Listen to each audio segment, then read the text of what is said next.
இன்னைக்கு அண்ணன் திருமாவளவன் அவர்களோ மார்க்சிஸ்ட் கம்யூனிஸ்ட் கட்சி தோழர்களோ ஒரு மேடையில உட்கார்ந்து இல்லை திமுக ஊழல்வாதி கட்சி இல்லை, அண்ணன் செந்தில் பாலாஜி அவர்கள் ஒரு சிறந்த கம்யூனிஸ்ட் தோழர், அண்ணன் செந்தில் பாலாஜி புரட்சியாளர் அம்பேத்கருடைய வாரிசு, நம்ம நேரு அவர்கள் பெரியாருடைய வளர்ப்பு பிள்ளை. சொல்லுங்க தைரியம் இருந்தா. கொள்கையை பத்தி பேசுறீங்க. நான் கேக்குற கொள்கையை அமல்படுத்தக்கூடிய யார் இருக்கீங்க? முதல்வர் ஸ்டாலின் அவர்கள் சுத்தி யார் இருக்கா? செந்தில் பாலாஜி அவர்கள். அவருக்கு என்ன தகுதி இருக்கு? ஆனா வணக்கம்னா ஆழ்வார்ஜுனாங்களா. ஆனா உங்களுக்கு சின்ன தகவலுங்கண்ணா.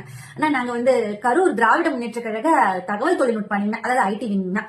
ஐடி விங் உங்களோட கொஞ்சம் மூளை எல்லாம் போட்டு குறையிறதுனால நீங்க டிஎம்கே ஐடி விங்க பத்தி எல்லாம் இப்ப பேச ஆரம்பிச்சிருக்கீங்கன்னா ரொம்ப நன்றிங்கண்ணா. இன்னொரு விஷயம்னா, நீங்க கரூர் மாவட்ட கழக செயலாளர் அண்ணன் செந்தில் பாலாஜி அவரை பத்தி கொஞ்சம் பேசுனீங்கன்னா, முதல்வர் கூட இருக்கிறது யாரு அப்படின்னு சொல்லிட்டு ஃபர்ஸ்ட் அவரோட பேரு சொன்னீங்கன்னா, அதனால நாங்க கரூர்ன்றனால நான் இதை கொஞ்சம் சொல்றேங்கன்னா, ஏன்னா செந்தில் பாலாஜி அண்ணாவை பத்தி பேசுறதுலாம் உங்களுக்கு தகுதி இருக்கான்னு கொஞ்சம் சிந்தனை பண்ணி பாருங்க. ஏன்னா அவரோட தகுதி அரசியல்ல என்னன்னு இதை என்ன கொஞ்சம் கேளுங்க. 1996 ஒன்றிய கவுன்சிலர், 2006 கரூர் சட்டமன்ற உறுப்பினர், 2011 போக்குவரத்து துறை அமைச்சர், 2016 அரவக்குறிச்சி சட்டமன்ற உறுப்பினர், 2019 அரவக்குறிச்சி சட்டமன்ற உறுப்பினர், 2021 கரூர் சட்டமன்ற உறுப்பினர், முப்பெரும் துறை அமைச்சர். எப்படின்னா முப்பெரும் துறை அமைச்சருங்கண்ணா.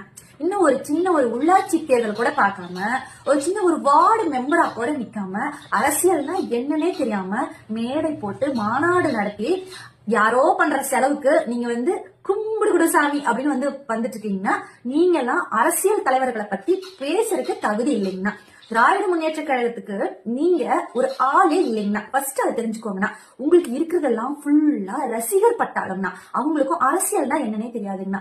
நீங்க இல்லைன்னா வேற யாரு? நிறைய பேத்துக்கு ரசிகர்கள் இருக்காங்கன்னா, சரிங்களா? உங்களுடைய தலைவர், உங்களுக்கு இல்ல, உங்களோட தலைவர் மாதிரி நிறைய பேத்துக்கு ரசிகர்கள் இருக்காங்கன்னா, யாரும் இந்த அளவுக்கு ரசிகர்களை போட்டு நசுக்கி உயிர் பலி வாங்கி இப்படி எல்லாம் யாரும் செய்யலீங்கன்னா, அவங்க ரசிகர்களை ரசிக்கக்கூடிய ரசிகர்களாக தான் இருந்தாங்கன்னா, உங்களுடைய தலைவர் ரசிகர்களை நசுக்கக்கூடிய தலைவரா இருக்காருங்கன்னா.